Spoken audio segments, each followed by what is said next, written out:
Hi, HRN listeners. We're celebrating our 15th anniversary, and we have a really fun campaign and an ask for you. This 15th anniversary tour is aiming to bring you closer to unique food and music experiences in some of the most exciting cities in America.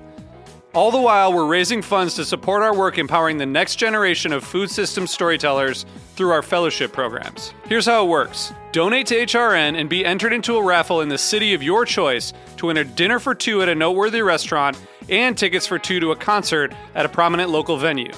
We have incredible partners in New York, Los Angeles, Philadelphia, Nashville, Las Vegas, Charleston, Asheville, and Ardmore, Pennsylvania, who have donated a meal for two and two tickets to a concert of the winner's choice. And all donations help fund our fellowship programs, where we're helping to build essential workforce readiness skills and food system storytelling skills. Check out heritageradionetwork.org/15 to donate and enter to win today. That's heritageradionetwork.org/15.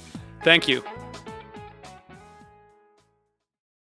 Right, and you find that entrepreneurs often play, a variety of roles within the company that they're starting or trying to start, and so that along with the pressure that comes with it, and then it's often tied into something that's very personal to you, right? So it's a dream you've always had, or if it's something you've always wanted to do. Right. It's not just a business, right? It's sort of tied into who you are.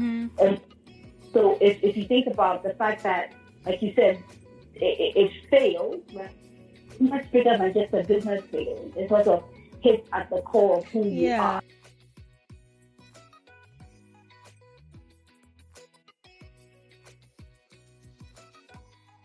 Hey everyone, you're listening to Item 13, a bi-weekly podcast covering everything African food, and I'm your host, Yom Tego. Every other week, we'll delve into the world of African food, chefs, curators, and bloggers. I hope you enjoy it.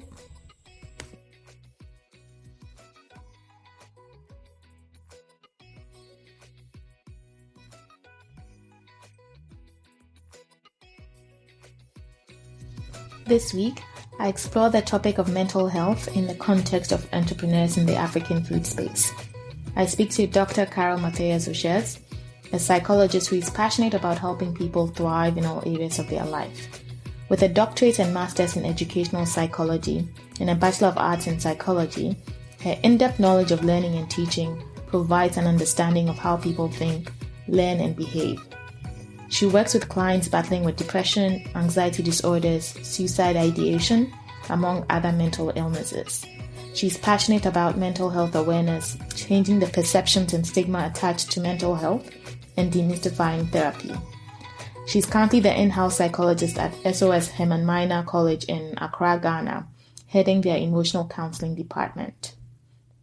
This was a great conversation, and while a lot of the resources we discussed are relevant to those in Ghana or Accra, I encourage you to research local resources available to you if any of the topics we discussed resonate with you.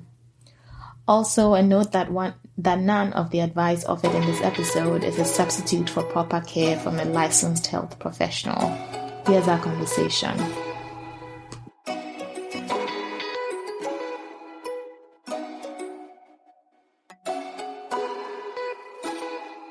So welcome to the show, Carol. Excited to have you on. Excited to talk about mental health with regard to food entrepreneurs specifically. I think we've done a lot of conversations around sort of skills and tools like PR and marketing, and we've interviewed entrepreneurs on their journeys. But I think one of the things that we overlook is the mental health piece. And so I thought having an expert like yourself join us and talk about that would be great. So I'm excited to have you on, and we'll see where this conversation goes. Thank you. I'm excited to be here. And I think we'll enjoy this. Yeah, I think this should be good. So we'll start with you telling us a little bit about yourself. So your background, how you sort of ended up in this space of mental health counseling, etc. Okay. All right. So well, I guess I'll start. I'm Ghanaian, raised in Ghana up until secondary school, went to Ashimoto School, and then left to the United States to do a degree. At the time, I had sort of like a vague interest in psychology. Wasn't really sure if that's what I wanted to pursue, but I sort of after, in my junior year, I was pretty sure after taking a couple of classes, I was like, okay, this is me. I can see myself doing this. And so I got an undergraduate degree in psychology and then went ahead to do a master's, to sort of qualify to be a clinical psychologist, and then decided to sort of take it a bit further and specialize in educational psychology. So I did a PhD in educational psychology. Oh my God. And so I spent 11 years doing that. But not just the PhD. So it's sort of, from undergrad to the end of my PhD program was about 11, 12 years. That's crazy. Ended up living in Atlanta for about 13, 14 years. Moved back to Ghana in 2015, September 2015, and just sort of got into the mental health scene in Ghana.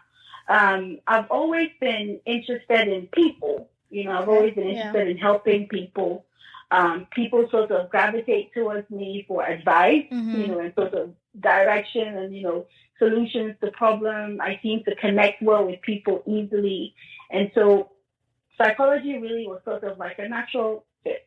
Not to say that it's been smooth sailing, but, and then definitely after moving back home and getting a greater appreciation for the mental health care scene in Ghana, it sort of boosted my passion even more. Yeah. So, being that it's such a young field, and mental health care in Ghana really sort of has a long way to go. And so that has fueled my passion even more. Yeah, because I was actually going to ask you about that. So I feel like after, having all of that US experience and probably there's some sort of excitement to coming, back home for whatever reason, and you come home, like what is the landscape like? Because I don't remember, and you have specifically an interest in educational psychology, which we can go into a little bit deeper in a little bit, but even just from a general like mental health field, I just don't think it's, and like you alluded to, it's not probably not as mature, and I don't even know like if culturally, and maybe more so now with the upcoming younger generation, it's maybe more acceptable. But even then, I think that there's still a certain cultural stigma, right, with definitely with asking for help. With that stuff. So what sort of was your initial experience when you first came in? Were you looking for a job or were you just looking to start your own thing right away? Well, I think sort of like in a foolhardy sort of way, I was looking to start my own thing. Okay. I'm going to come back home. I'm going to make a difference. I'm going to, change the world. Which a part of me still has that. But, Ghana, as much as it's home and as much as we love Ghana, Ghana will sort of bring you back to it very quickly. But, the biggest thing with mental health still in Ghana is the stigma. Yeah. Right. I would say the stigma that's attached to mental health. And so that sort of comes from a lack of understanding of mental health and how mental health is different from mental illness, for example. Right. And then also, a lot of stigmatization that's attached to, the different mental illnesses that we have. For a lot of people in Ghana, mental health or mental illness, we immediately think of, the naked people we see walking on the street. Yeah, exactly. And that's that. It's a whole range of things. Yeah. And so the stigma, and then also I think the other big issue here in Ghana is access to care. The availability of care and then access to care. So I came sort of wanting to do something on my own, but then quickly realizing that, okay, you probably need to really get your feet wet, try and find somewhere to plant yourself and then sort of take off from there. Okay. But, I come and then I find I have to sort of, the good thing is we have a regulatory body now. It's called the Ghana Psychological Council. Oh, okay. You have to register, you have to stay registered, licensed with them in order to practice in Ghana. Okay. And so I went through the whole process of registering with them. It was a little long because I was US trained, but getting licensed here, and then sort of really starting to work. But before I worked with SOS, I sort of did some contract jobs here and there. One with Newmont Ghana, which was quite interesting. And then Christian International High School, I think it's in Dodowa. Okay. So it was just as a way of getting my feet wet. Right. And sort of figuring out what was happening on the scene. But it was a bit of a shock, because coming from a place like the US where, as much as there's still stigma attached to mental health, by way of mental health professionals, it's a very organized profession. Yeah.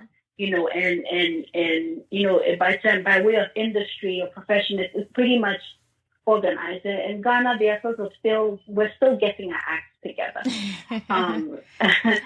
Which is a good thing, but it was a bit of a change for me. Right.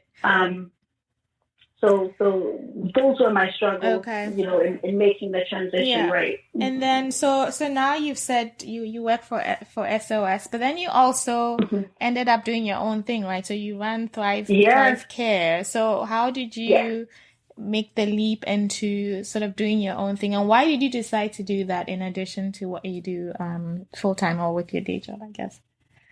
Okay, so I've been at SOS 3 years now. Thrive Care is new. Thrive Care was birthed in 2018. Oh, okay. And I love my job at SOS, and it's primarily sort of taking care of the emotional and mental health needs of the students and staff over there, and I love it. But then as I just in talking to people and sort of settling into Ghana, every time I would talk to people, the response sort of I would get back from people was, a range of things. First, like people not really understanding what psychologists do, what therapy is, what counseling is. So there's sort of the stigma, and then it's sort of shrouded in some mystery, and it's like, we're not really sure what you do, right. So then I sort of had this idea of sort of putting myself out there and sort of taking, the very complicated theoretical stuff in psychology and then breaking it down like in a way that people can use, practical everyday ways to better their lives. And so I sort of before that I wasn't on social media, but then it started out sort of like on social media, Instagram, Twitter, and I would just put information out there, like things that I thought people would find helpful, because I knew in interacting with people that, not everyone can afford, most people can't afford therapy. Most people can't afford to sit down one-on-one, either weekly or bi-weekly with a therapist, but it doesn't mean that they don't need help. Yeah. And so I thought, okay, if I can just put stuff out there that I think people will find useful, then, then I feel like, okay, I'm doing my bit in my little small corner of the world. To help, right? Exactly. But then when I tell you that as soon as that started, like the response was almost overwhelming. And even though I knew people needed help, it was like the response I get DMs, so many DMs every day, just people looking for help, struggling with, whether it's depression or anxiety or grief or just looking for help. For people who could afford help, sort of not having any idea where to go to find help. And then for most people, just not being able to afford it. And so it sort of confirmed to me, wow, like there's a great need out there. Yeah. Let me use the time I have outside of SOS to, see if I can start providing that help for people who are in a position to get it. And so that's where this idea of Thrive came from. Okay. And I decided, okay, let me step out and sort of set up my own practice and go from there. So what happened is that I worked in collaboration with a clinic called Acre City Medics in Airport City. They provide specialized medical care, but then they set up a psychology unit, and I work in partnership with them. So I'm still doing my social media stuff, still putting stuff out there, but then I registered the company, and so became official, and then it's been good. So it's been since March of this year, or it became official sort of in May, but so earlier on in the year I decided to just add on to what I was doing at SOS and just provide whatever help I can. Okay. Basically. No, that all sounds great. And I mean, I can't even imagine where you find the time to do all of that. But I think that sounds great. And even from what you're sharing, it sounds like it's a major need, and that people that need that resource and they need that the expertise to help them walk through some of the challenges that they face that they can talk about. And so before we dive into specifically what challenges like entrepreneurs face, I wanted to talk through what the different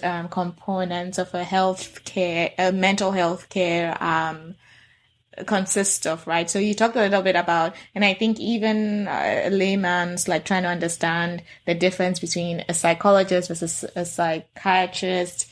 I think also some concerns people have about, starting to see someone for depression might be, will they put me on pills, for example, and will I be numbing my true feelings, etc. So I wanted to understand the scope of services. So whoever is listening that may be interested also can understand, it could be something simple from just having therapy sessions, like conversation sessions, to medical, that full range of potential services. Okay. Well, psychology on its own, provides a wide range, right? Anywhere you can basically think of where there's human activity, there's some specialization in psychology. So like I said before, you can, most psychologists are clinical psychologists. So they've completed a master's program in clinical psychology. They've done some practical hours, and they're sort of ready and trained to provide therapy. I'll go back and sort of talk about the difference between therapy and counseling in a minute. But I think for most people, they find the difference between psychiatry and psychology a little confusing, right? So psychiatrists are medical doctors. They go through medical school and are trained as medical doctors, right? Whereas psychologists certainly have either a master's or a PhD, sort of like in whatever area they specialize: educational psychology, clinical psychology, social psychology. There's even sex psychology, sports psychology, health psychology, right? And so what that boils down to is one of the main differences is psychiatrists can prescribe medication because they are medical doctors. Psychologists can't. Right? A lot of psychologists heal through psychotherapy or counseling or different forms of what we call talk therapy. Right? Whereas psychiatrists can also do therapy, but they can prescribe medication. And so you'll find that on a lot of cases, psychologists and psychiatrists work together. Because whereas, psychiatrists are more interested in sort of like the biological components of an illness, and psychologists are looking more at, behavioral aspects and sort of learned behavior and how the environment sort of also plays into it and things like that. So there's a lot of overlap, but the main difference would be that psychiatrists are medical doctors and can prescribe medication. As a psychologist, I can't prescribe medication. And so if I'm working with you and I diagnose you to have, let's say, severe anxiety or you're clinically depressed and, it's part of your treatment plan would be medication, we would have to work with a psychiatrist who would then be able to prescribe the medication for you. Right. But then I'll talk a little bit about therapy and counseling. With counseling, you can also get trained specifically to be a counselor, right? There are counseling degrees that don't necessarily involve, getting a PhD or most of them are master's degrees. But you can also get a PhD in counseling. Counseling usually involves short-term talk therapy, right? So you have an issue, you go and you talk to a counselor. It's not as extended as therapy. Psychotherapy usually, involves a much more drawn out program, treatment plan that you follow, usually in connection with a psychiatrist. Whereas counseling, usually you'll find out like little shorter sort of like very specific time periods of work. Right. Right. Well, that so those are some of the little differences. Even though there's a lot of overlap. And then in mental health, you also have psychiatrists, you have psychologists, you have counselors, you have psychiatric nurses, you have community health nurses. So there's a whole range of professionals that work in in mental health. Okay, no, I think that that's a good sort of foundation to build for the discussion we're going to have. So as we talk about the different types of mental health challenges that might face entrepreneurs, people can start to get thinking about, based on what they're feeling or, what they're going through, what is their appropriate level of care that they can access based on what they think is going on with them. So maybe this is where we'll take a quick short break, and then when we come back, we'll delve into that topic of mental health with regard to entrepreneurs specifically.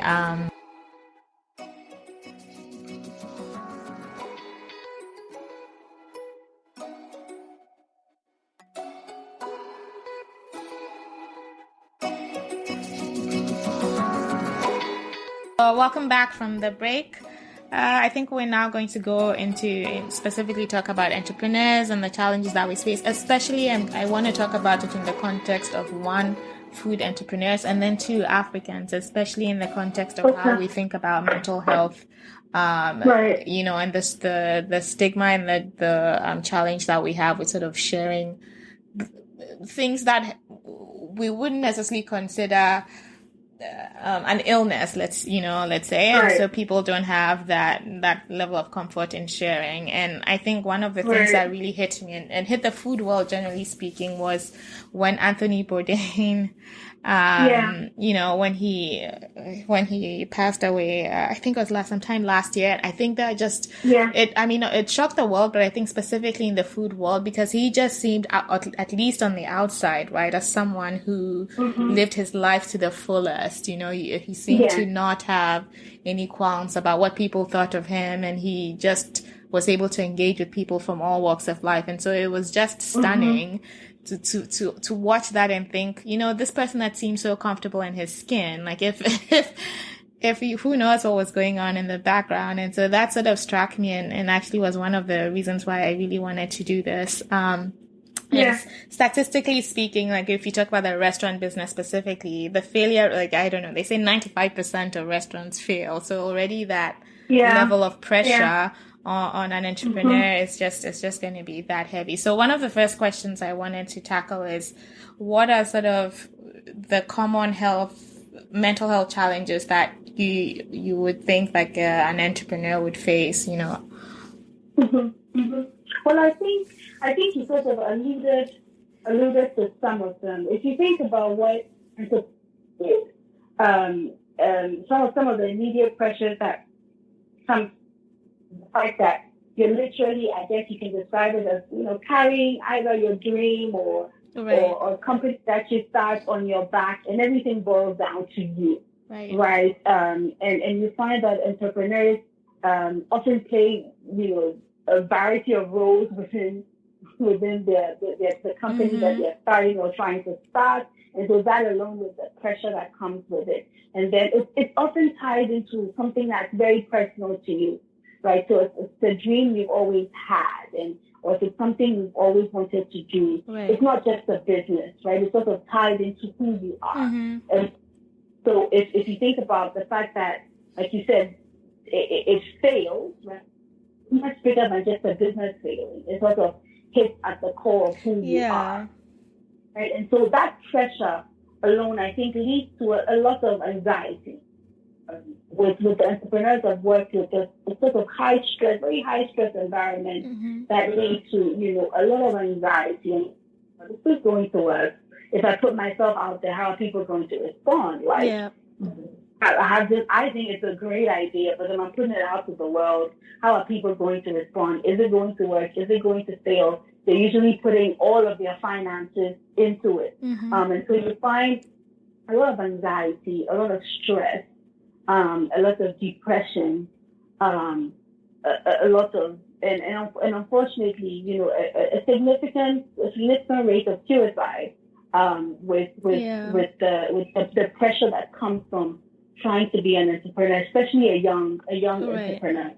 And I think especially today, again, when I think about our generation, I think that the impact of of instant news and social media is also makes that pressure just that much more significant, in that you're seeing the highlight reel of what people are doing, and you're like, oh my God, this person just launched this thing, or they just won an award for X, and like I'm sitting here trying to get to the next level, and it's not happening. And meanwhile, you don't know how long they've been doing their stuff in the background, but it's so easy to see that highlight reel and think, okay, what's wrong with me, or like, why am I not making progress? And a lot of the entrepreneurs that I've spoken to on this show, like when we talk about the challenges that they face, the number one thing that they say is that feeling of being alone or isolated on this journey has come up again and again and again. And so in thinking about this wide range of challenges, maybe we can start to think about what are sort of, even before going to a professional, what are some of the coping mechanisms that people can take on, I guess, to deal with some of these issues. Okay, well, I think the first thing I usually tell people is, if there's help available, take it, right? If you have people who are willing to sort of help you with different aspects of your business, if it's available to you, then sort of delegate things and trust people to do it. Because sometimes I find, with a couple of entrepreneurs I've spoken to, they sort of have the sense of, if I want things to be done right, then I have to do it myself. And I think part of it goes back to, like I was saying before, this very personal connection they have with their business, right? But there's also been instances where there's help available. Delegate so that some of that pressure is eased off of you just a little bit, right? The second thing that I would say is in connection to what you said about social media. Yeah. And this just for anyone in general, but especially for entrepreneurs. Like you said, recognize that what people are posting are the highlights, right? Yeah. And it doesn't present a full picture of what is going on, or the low points that they've had, or the challenges that they're having. I was telling someone recently that I think we do too great a job of looking put together all the time and presenting that to the world, right? We don't talk enough about our challenges and the things going on in the background. And so the second thing would be, just think about, your social media consumption and the impact that's having on you. And recognizing that people are putting out, the very best of what's going on with them. So trying not to use that as a measure for where your business needs to be, or how far you should have come by now, or this person is doing that and you're not doing enough. And sort of catching yourself when you find that you're doing that. The third thing I would say is take good care of yourself physically. That always helps with your mental health, right? That we can't separate our physical from our mental, right? It's all one, right? So making sure, and I know for entrepreneurs, the issue of sleep, right? You guys don't get enough rest, but you never rest.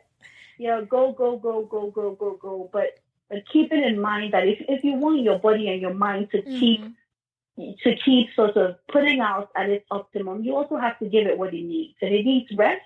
It needs, good nutrition. You need to be eating well, and exercise. So just making sure that you're taking care of your body physically, because we find, for example, that exercise has an amazing impact on our overall mental health, right? So making sure that you're taking care of yourself physically, making sure that you sort of build in moments for you to de-stress.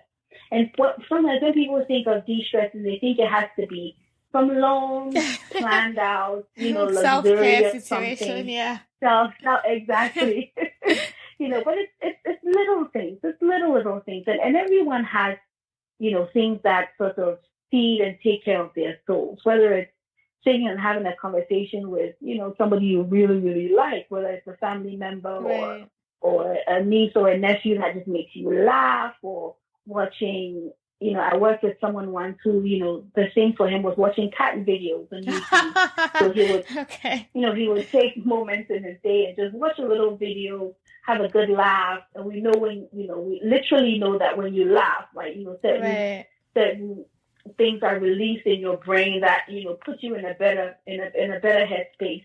So finding little things you can do in your day or the week that sort of give you that moment. That was a good feeling. Making sure of finding a way to build that into your day. So those are the sort of the little tips that I would say that, without necessarily seeking professional help, you can do to help improve or lower the amount of stress that you tend to have. Yeah. So I think for me, one of my challenges, I think, I don't even know what I would call it, is maybe decision fatigue is maybe what it is. Like thinking about all the different things that I have to do, and like I think I want to do X food thing, right? But in doing this X food thing, I also need to figure out the marketing piece of it, the branding piece of it, the media piece of it, and it's all stuff that I'm not necessarily an expert on. So I tend to get into this black hole where I start to Google, like, how do you, use Instagram for this? And how do you use Twitter for this? And then it starts to get so overwhelming. It's like you're moving away from the core thing that you want to do because of all these other things that you have to do. And I'm actually working, with a coach, a counselor, a therapist, whatever she wants to call herself. And one of the things we've talked about is finding ways, the strategy we've talked about is finding ways to get back in touch with your why. Why are you doing this? Exactly. Yeah. And so that has been little things from journaling, making intentional decisions at the end of every day to figure out, what have I accomplished today? Because sometimes I find when I'm getting into this black hole, I don't even realize that, while I'm doing all this 100 million things, I'm actually making little steps towards this bigger goal. But I get so caught up in it that I'm not actually seeing the steps that are being accomplished. And so one of the tools that we talked about was taking a step back, even if it's every day, even if I don't have time to write it, at least taking the time to like stop and think about, what did I accomplish? What little step did I accomplish today? And, actually feeling good about it and not getting caught up in all of the little details. That's very, very important. Going back to the why, trying to connect with that at the time. Why did I start doing this in the first place? Keep going back to that. Excellent too. I call it sort of checking in with yourself at the end of the day. Yeah. Like you rightly said, what did I get done? And then taking a moment to celebrate it, not celebrate it like necessarily popping up on champagne, but like patting yourself on the back and saying, "Hey, Carol, you did this today." The other thing that also works is that if what you're trying to accomplish can be broken down into stages, then breaking them down into stages and sort of tackling it stage by stage, because what we find is that completing one stage sort of gives you the courage and the strength and the vim to sort of tackle the next one, the next stage, as opposed to thinking of it as a whole big thing you have to do. So breaking it down into stages, isolating the different stages, and just tackling them stage by stage. But the interesting thing is, people find that different or a combination of these things, a different combination works for different people, right? And so I tell people, keep trying until you find the thing that works for you, or the combination of things that work for you. Exactly. Because, what works for me might not necessarily work for you, and what works for you might not necessarily work for me. Yeah. Yeah, I agree, because one of the things that, when I was been trying to, deal with or cope with the different sort of things I'm working through, I always sort of, when I was reading about it, at least, I was always heard, that thing about, working out will make you feel better. And for me, like my specific problem was just having so many things and decisions to make. And I felt like working out was just one more thing I absolutely had to do, and right? And so it just became even more overwhelming. I was like, oh my God, I also have to work. out, and so it was about taking a step back and thinking, like you rightly said, like what works for me, like what little things am I going to do now, and if it's working out once a week, but then also every day taking that time to acknowledge what I've been able to do, if that's what it takes now for the next couple of weeks, and then as time goes on, I can fit that into my schedule. I also, so the point about figuring out what works for you as a person, I think is also important.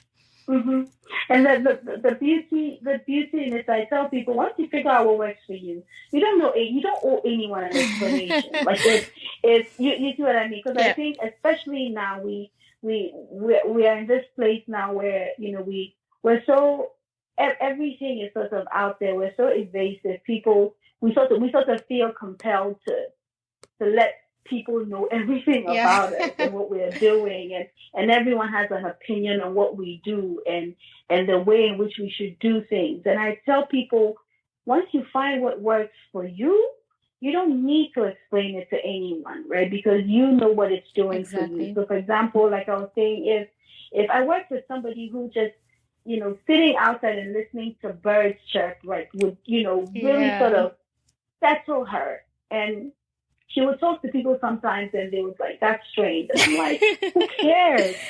Really? Like, who cares? If that's what helps you de-stress and it works for you, then it's your thing and it's okay, right? You don't have to explain. You don't have to apologize for it. And so I think it's really important for people to remember that.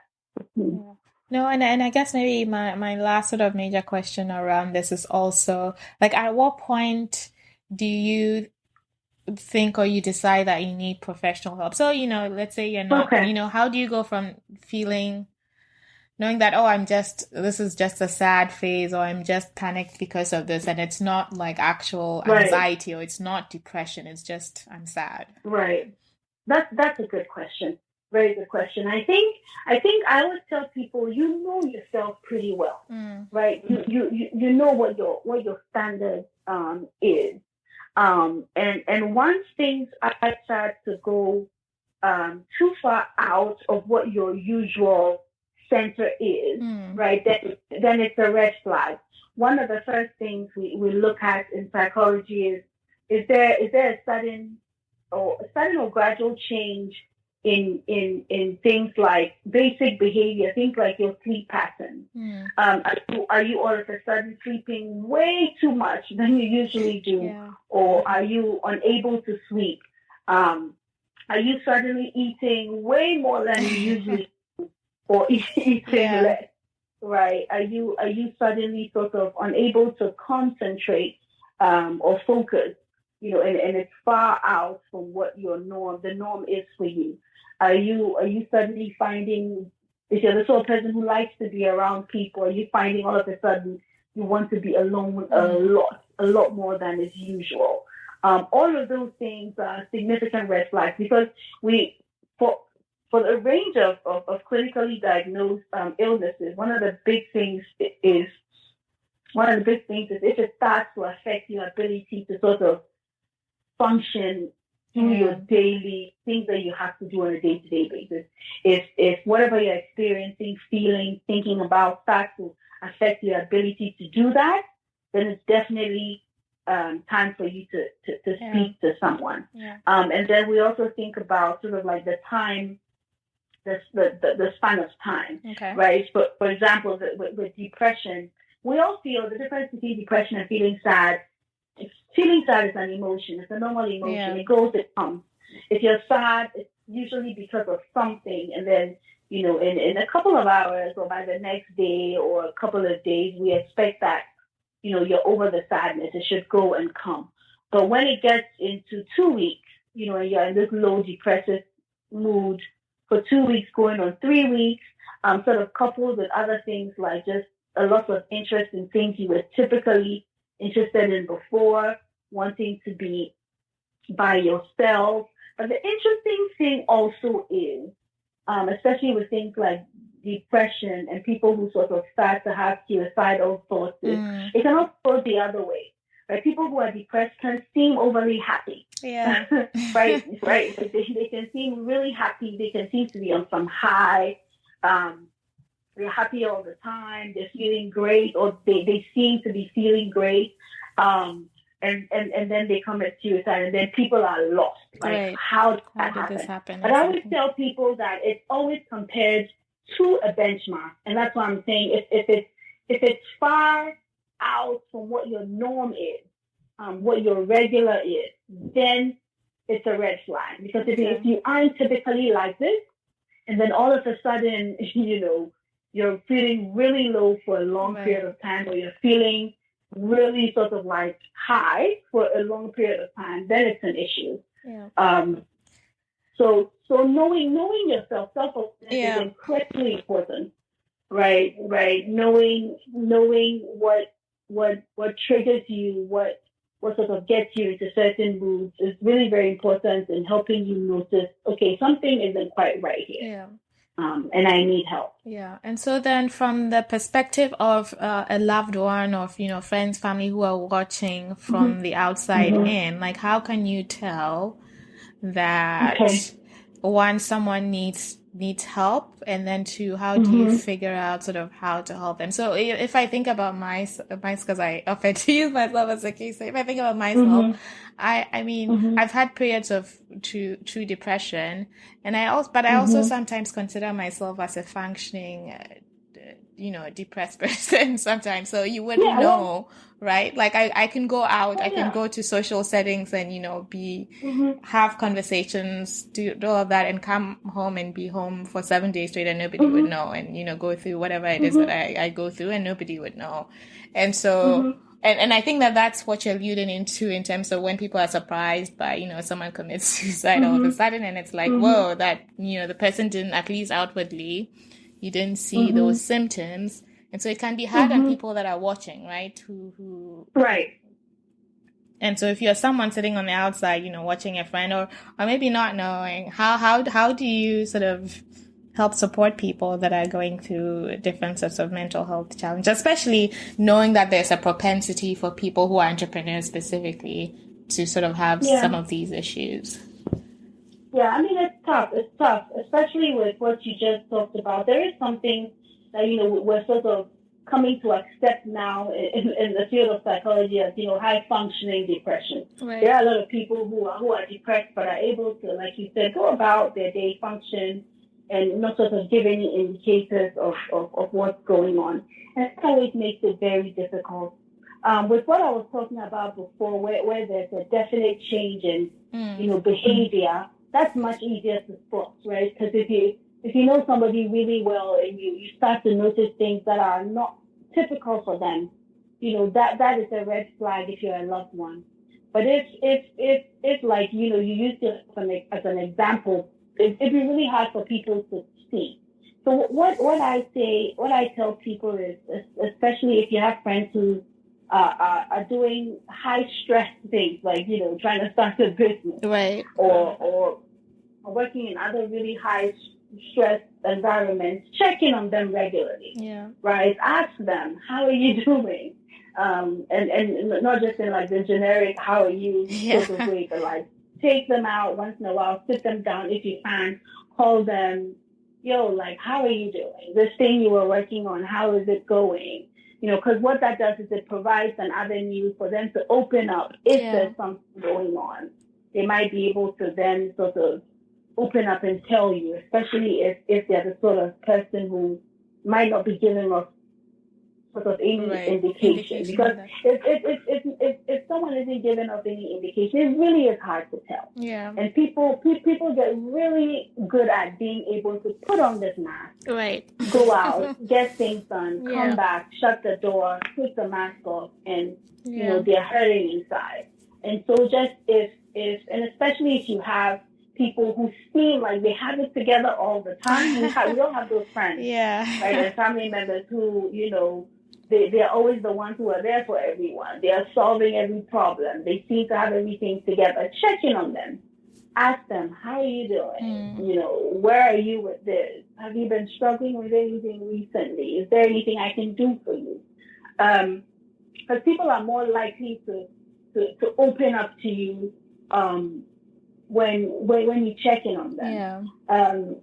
I also think I encourage people to sort of have, especially entrepreneurs, to have accountability partners, right? Whether it's a friend who's also an entrepreneur or a friend in some other field, but somebody who regularly checks in on you, who you regularly check in on, to sort of provide that support. But once you sort of do find that a family member or, somebody close to you is struggling with something, it's a hard place to be in, because providing support for somebody with a mental health challenge is extremely difficult. But there are several things that you can do. I always say that if you find that someone close to you is struggling with something, the first thing that I think is important for you to do is to get educated about it. If my brother or sister or friend is struggling with depression, I want to get to know everything I can about it, so that I can be the best, support that I can be. So get educated, and then make sure you are taking care of yourself, because it's a draining role to be there for someone who's struggling with a challenge.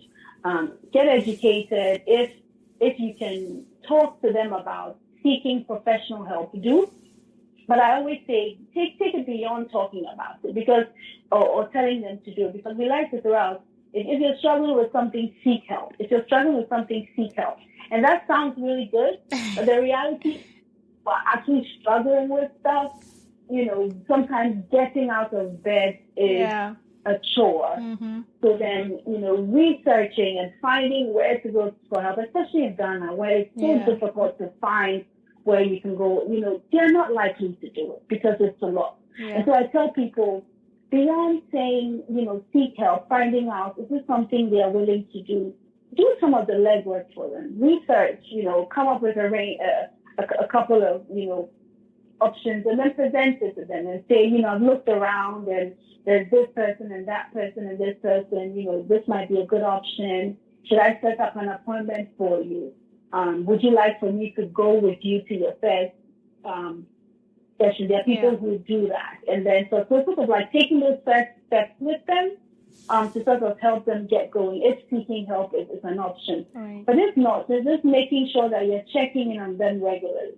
You're providing a safe space for them to talk.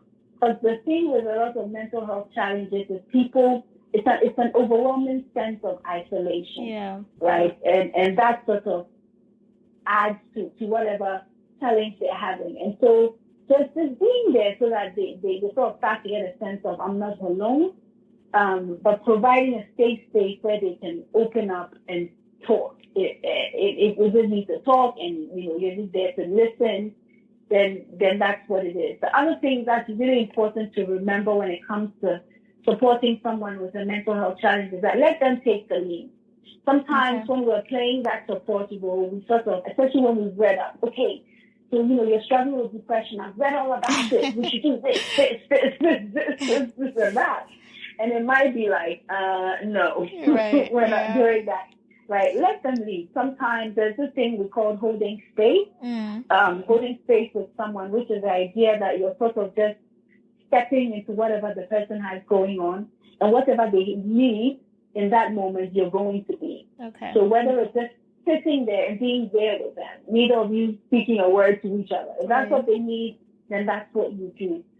So sort of letting them lead when they know, trying to be that. If they don't know what they need and all they want to do is sit and figure out what the next step is, then you do that. But getting educated, making sure you are taking care of yourself, making sure that you're sort of doing some legwork for them in terms of getting help.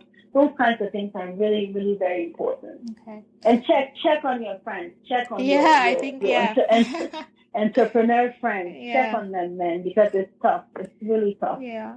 And so I want to almost wrap up with, if you can think of any resources, and I don't know if your own website has resources that people can go to as they're thinking of whether it's for themselves or for others, like what are some good, because the internet has all sorts of things out there. So what are some good resources that you can think of that people can get to that would be helpful on this topic?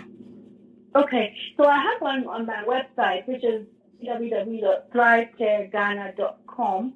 I have a list of mental health care providers, private, public, organizations that support, victims of abuse, sexual abuse, domestic violence, those kinds of things. There's a document put together by an organization that I have up on my website that sort of gives you all that information, their contact information, how you can contact them, which government hospitals have psychologists available, and great. Things like that. So at www.thrivecaregh.com, under blogs and resources, there's that document available. And it's amazing because, like I said, it gives both private and public, and then a bunch of other organizations that provide resources and support. So you can go check it out. Okay, that sounds great. And where can people find you online on social media? What are your social media handles? Okay, so for both Instagram and Twitter, it's Thrive__GH. Okay. So double underscore. Oh, okay. I'll remember that. I'll put that in the show notes also so people can just click on it and find it. Yeah. Okay, great. For both Twitter and Instagram. Okay. All right, then quickly we'll do the rapid fire questions and then I'll let you go. Okay. Should I be scared? No. These are really, really easy. And if you've listened to this before, it's not too crazy. Okay. So let's go. Instagram or Twitter? Since you're on social media, Instagram or Twitter? Twitter. I'm not going to ask you Ghana Jollof or Niger Jollof because that's overplayed. So I'll ask you. And my husband is Nigerian. So your husband is Nigerian. Okay, then I have to ask you. Then I have to ask you for the record. Oh boy, Ghana Jollof all the way. Okay. And then coffee or tea? Coffee. Oh, I'm such a coffee person. I know. It's terrible. I'm like a coffee addict. It's not even funny. Morning person or night person? Oh, I'm a night person. I'm not a morning person at all. I'm a morning person for sure. And then, if you could live on one dish for the rest of your life, what would that be? One what? Sorry? One dish. If you could have one meal for the rest of your life, what would that be? Oh, cake it with all the toppings, like with just pepper and avocado. I don't remember the last time I had cake. Wow. Everything. Yeah, no, that sounds good. And then, what's your favorite local restaurant? Buka, okay, because they have the whole it's good setting, good vibes. Buka in Accra. Cool. No, thank you so much for joining me for this conversation. I think it's an important topic, and I think we're able to do some deep dives here, and that I hope people find helpful as they sort of pursue their dream, their entrepreneurial dreams, that they don't have to go it alone, that there are resources out there to help them, and it takes a village. African says it takes a village, and so not to forget that the rest of that village that's out there to support you. So I think this was great. Thank you for having me. And one final note, if I may. Yeah. If you feel like you need help but you can't afford it, one of the things Thrive Care is doing this year is we're starting an online support, sort of a chat room that offers support for various challenges, and it's absolutely free. You don't have to sign on on the website, but to be facilitated by a mental health professional, either myself or another psychologist, different topics. So things like stress, depression, burnout, things like that. I'll be releasing, my social media handles, just releasing the different dates for the different sessions. So you sign up anonymously, you come online, join a conversation, get some, answers and tips, and also get to talk to other people who are struggling with some of the other things. And it's absolutely free. It's absolutely free. So please look out for that. Yeah, that's great. And I follow you. I follow you on social media. So when I see it come out, definitely will share and tweet out so people can know that that's available. I think that would be a great resource. Thank you. Thank you, Carol. This was Thank great. you. Hey guys, thanks for listening to Item 13, an Essence 13 production. If you like the show, please subscribe, rate, and review us on iTunes. To keep up to date on news and events from Essence 13, please follow us on Instagram, Facebook, and Twitter. Essence and the number 13. Thank you.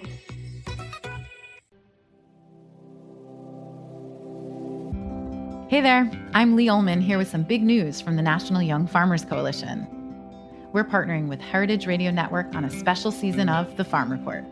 It's all about what's happening with the Farm Bill and how it impacts farmers and eaters.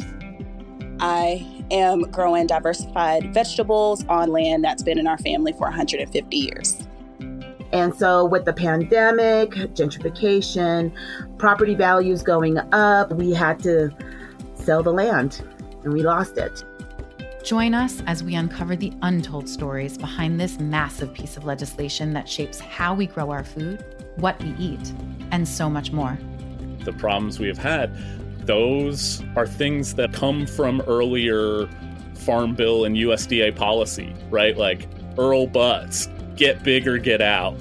It's my responsibility to know not only what I'm eating, but then like how that all came to be. And realize wow, this piece of legislation, all this money, it's technically something that I support as a taxpayer. While Congress debates the next Farm Bill, this is not just an invitation to listen. It's a call to action. Be part of the conversation. Subscribe to the Farm Report on Heritage Radio Network, wherever you listen to podcasts.